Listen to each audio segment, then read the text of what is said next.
everybody. Welcome back to another episode of Tech Sheck. Over 120 and still going very strong. Continuing to learn and develop and understand more about the Pakistan tech startup ecosystem. Today we have with us Ahsan Aziz and Moazzam Ali Khan from SnappRetail. Gentlemen, thank you very much for coming on the show. Thank you so much for having us on the show. Well, it's a pleasure.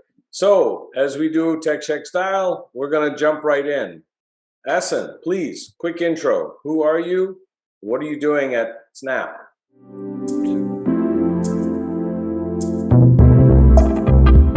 My name is Ahsan Aziz. I head the complete product team here at SnappRetail. My background is technology.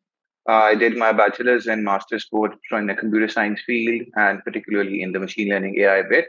And here at SnappRetail, I had the complete product, building on the product while working with the retailers, bringing them to have better understanding of the technology and adopting technology into their day-to-day life. Excellent, excellent. Moazzam, how about you?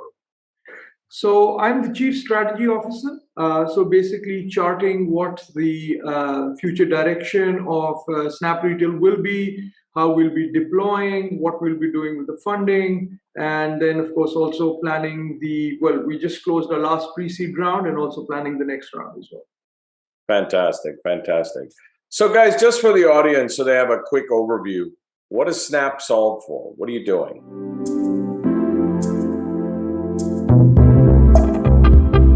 Farooq, very quickly, in Pakistan, the retail sector is the second biggest contributor to GDP. And that's about $70 billion.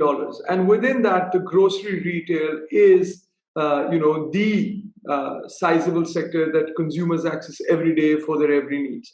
And within the grocery retail sector, it's divided into two parts. One is the modern retail, which is the likes of Carrefour and Imtiaz and Al-Fateh and what have you. And then you've got the traditional retail, which is actually the backbone of the country. And where still 80% of the transactional volume lies. As you know, we're a high population density country. We've got little shops in these little streets all over. Problem with these shops, however, is that they still run on the age-old model of manual shop operations. So when you go to a shop like a mom and pop corner store in Pakistan and you buy something, they give you either it's all verbal or they give you manual receipts. And once the transaction is done, the shopkeeper themselves, he or she also record all those transactions manually in a register with pen and paper, etc.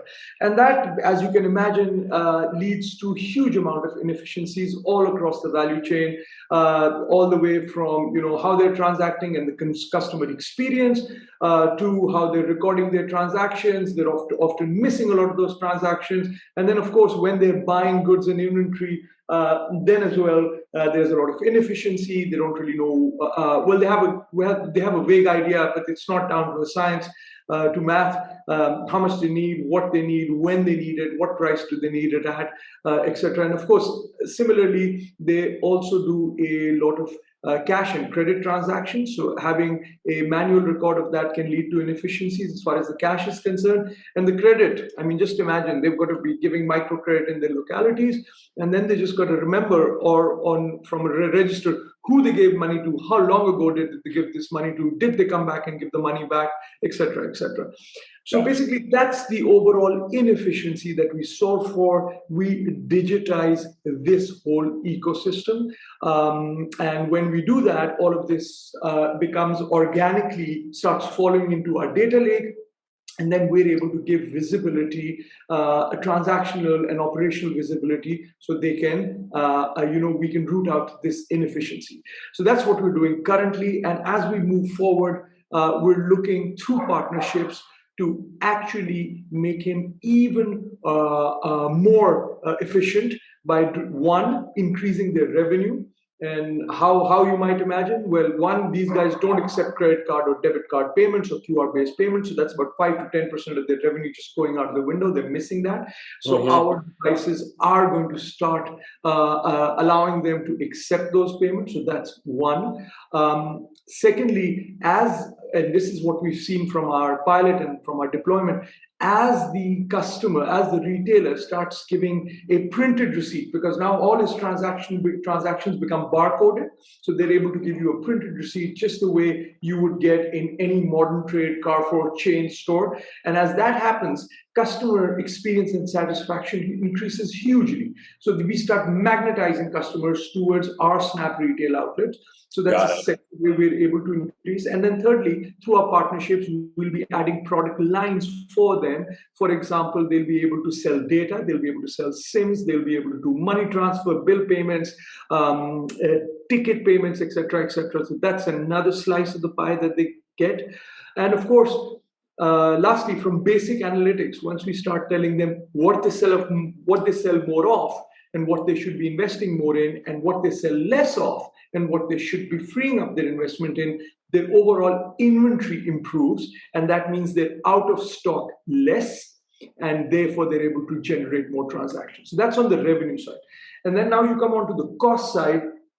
At the cost end, as we collect this data, and the data lake, we are able to then understand what they need, when they need it, not only for them individually, but for the whole ecosystem of stores in that locality. And then we start helping them do bulk buying from manufacturers, from suppliers, from other supply chain players, tech players. And by doing that, we're able to shave off input costs for them. So that's the second way that we're helping them as far as cost reductions are concerned. And of course, lastly, and very importantly, as they grow, these guys are always cash strapped.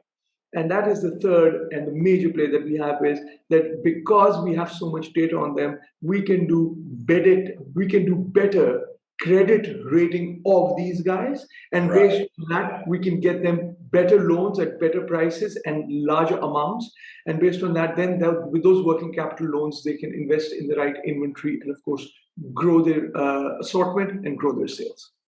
Excellent.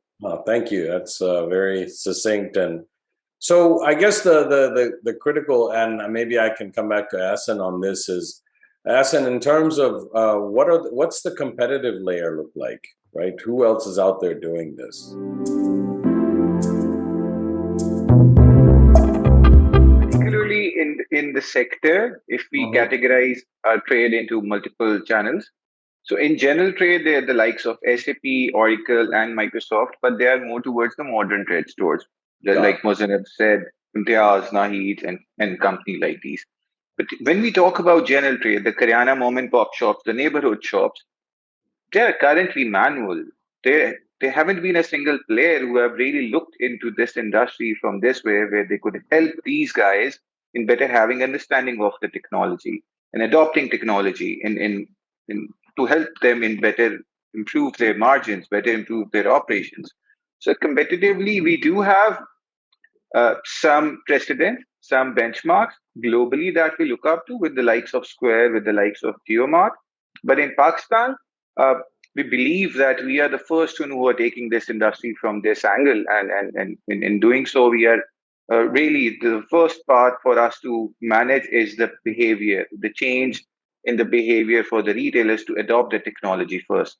So we are building it that way. We are creating a relationship with the retailers that way to first absorb and make them learn the technology and make it as a part of their daily operations, and then bringing in all the other goodness that comes with it. Just so I'm curious, and I've spoken to the likes of Retailo and then Credit Book. So I'm trying to understand, or at least I want our audience to be able to synthesize, where do you sit in that stack?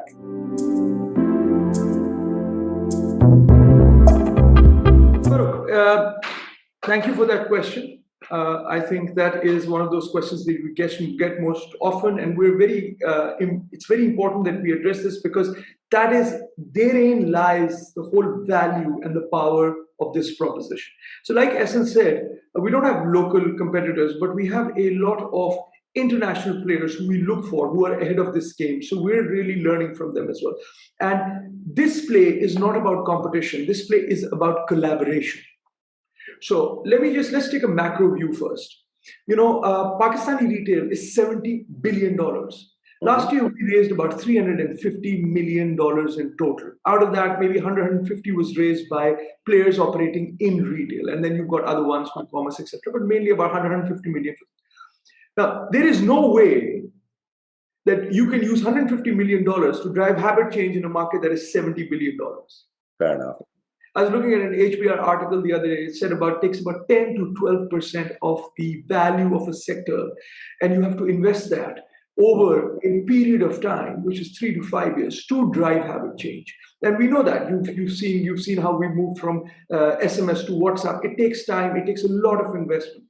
Right. So if we fool ourselves and we think that, okay, we raised 2.5 and somebody raised a little bit more, and individually, by driving our individual plays, we're going to be able to drive this habit change of digitization in a traditional retail sector that for 70 years has been, very comfortable with the way they've been doing things. Well, that's a pipe dream. That ain't going to happen. So what needs to be done in our ecosystem, as is happening abroad, is that we've got to collaborate. And we are a very critical piece in that collaboration. We provide the digital, as you say, the ecosystem. Okay, so first of all, you have to understand we are a hardware plus software play. So that's how we're very different from these players. They're pure software players. We're a hardware plus software play. So we put in an Android tablet with a barcode reader and a pen into a store physically that we have modularly created ourselves. We're also working with China for more evolved integrated models, but we've already started this play with the hardware. And in the future, there'll be there'll be card acceptance and payment acceptance in this as well. And then within that hardware, we have our SnappRetail proprietary software. Okay. Understood. Once that thing is in there, and once the shopkeeper starts his invoicing and his ledger keeping and all of that in a digitized manner, start creating data lakes, our software is built in a manner that it starts talking to the likes of the supply chain logistics players, because we know what they're selling, so we know what they need. And then we invite them in and we say, we aren't going to start supplying goods to them, because that's not the way the whole world works. The money that we will raise will take us to 300,000 outlets and then international. We never want to start supplying goods to them and having dark stores and all of that, warehouses. That's for these players. But they talk to our APIs and we send them orders. So we do order generation for them. And then they do what they're brilliant at, excellent at, and they've raised money. Similarly, if Khata players want to come in and they're specialized in Khata and they want to say, okay, we want to do better analytics with that data, they'll plug and play as well. And for example, Easy Pesa, Jazz Cash, these guys, I think they've been around for a while. They see the importance of collaboration. So they're already on board and we're writing their tech stacks where our shopkeeper is going to be able to sell their data, their SIMs and money transfer. All of that will be the inventory through SnappRetail on his store, and he'll be able to sell it from there. So, and then, Sasta ticket, book me. Imagine you just come there, they buy a ticket and they take a printout and they get a little barcoded printout. So that's your ticket. Yeah. So it's all about collaboration. Where we land is this glue or this, marketplace where all of these people plug and play. Excellent. Essentially in the digital payment landscape, imagine us as that OTC counter where people could come and get done with all the sort of digital transactions from the regular Kiryana stores that we have in our neighborhoods. So really providing them not just the offline, but also an online channel that particularly on a shop, which is in your neighborhood, whom you have a good trust with, and then the relationship is there. So that also really helps the whole country to adopt the technology in a place, because we believe that people really struggle in adopting technology for the e-commerce, for the digital payments, because they don't have the trust, but they do trust their neighborhood store because that relationship is there for 15, 20 years. So we are providing in all of those facilities right next to them in their neighborhood stores. So that really also adds up to provide them an OTC counter where they could get done with all of their digital payments through it. Excellent. Okay, great. Well, gentlemen, as you know, we keep TechSheck pretty short and sweet. Last question. What's the revenue model and are you making money right now? we are already post revenue. So the revenue model is multi-tiered, and therein also lies the power of SnappRetail. We are not dependent on just one play and then squeezing all the unit economics out of that play. So if we go from top to bottom, our biggest revenue generator is going to be fintech. So we are going to be providing these working capital loans based on the data we have. Then associated with that at the next level is the data cell. So we're creating the largest retail sales data lake in the country, and then subscription to that for manufacturers, fast-moving consumer goods like Unilever, Procter, or for banks who are providing payment services, or for various other players who need retail data. So that's the second one. The third is, of course, the slice that we get from these payment solutions like Visa, MasterCard, QR-based payments, etc. And then, of course, as we do order generation for supply logistics players, we get a certain a slice of that pie. So that's anywhere between 50 basis points to 100 basis points. Similarly, when we do the Jazz Cash and Easy Pesa plays, we get about 20% of whatever the retailer gets. So basically, and that's basically the waterfall revenue, and that's where we're looking at. And primarily at about the 7,000 to 8,000 mark, our play becomes sustainable, and that's where we want to get to by the end of next year. So by the end of this year, by the end of March, we want to get to 1,000 stores, and by the end of next year, we want to get to about 7,000 to 8,000 stores. So around about in our third year, that's where we'll be looking at, being breaking even. Yeah. Excellent. Well, first of all, gentlemen, thank you very much for coming on. I really appreciate that. It's always great to hear about these new and unique concepts that are bubbling up in Pakistan. So thank you, gentlemen. Thank you, Farooq. It was a pleasure. Thank you.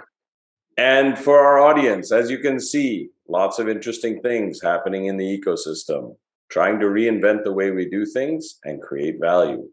Please continue to like, follow, share, subscribe to our channel. There are many more stories like this, and we look forward to sharing them with you. And with that, I bid you all Allah Hafiz.